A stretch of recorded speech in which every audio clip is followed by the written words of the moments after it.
I wonder if I could ask you to consider just who politically represents you and how effective they are in what they do. The decisions they make affect many aspects of your daily life.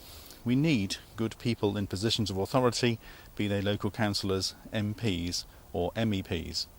They need to make the right choices. Good policy choices or solutions can help many. If policy isn't right, then people may suffer.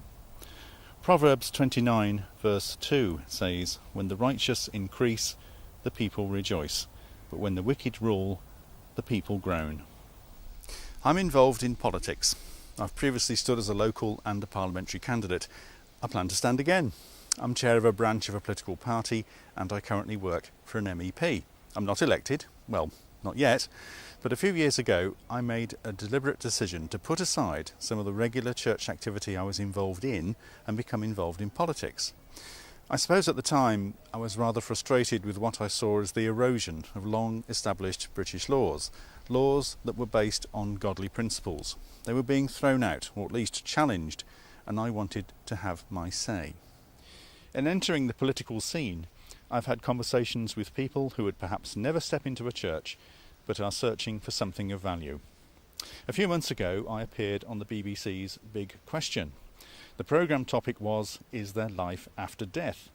I made a comment during the programme. I talked about, of all things, a dream. And in the few weeks after the programme was transmitted, quite a few people I'd never met before, came up to me and asked me if I was the bloke from the programme, and they wanted to know more about what I said. I was surprised how such a small comment had encouraged people to talk about faith, prayer, healing, or the existence of God. People are simply searching for truth.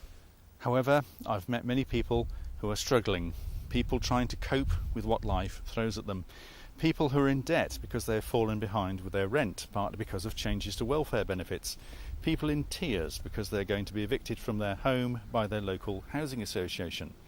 People need help, but of course people have rights, but they must also live up to their responsibilities. I'm also involved in national campaigns such as Stop HS2. Now behind me is some beautiful farming land. This is an area called Berkswell. It's an area I know very well. I was brought up here. All this will be destroyed when HS2 goes through.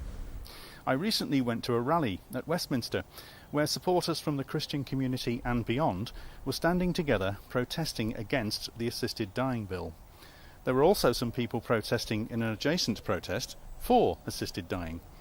I was challenged by stories from both sides of the argument, but I went home more certain that the bill should not go through. We need to support life. Sometimes there are no easy answers. One famous politician once said, "We don't do God." I suppose I do. For me, certain doors have been opened in my life, and I'm walking down a rather interesting route. I'm simply trying to heed the advice given in Hebrews, to act justly and to love mercy and to walk humbly with my God. Thanks for watching.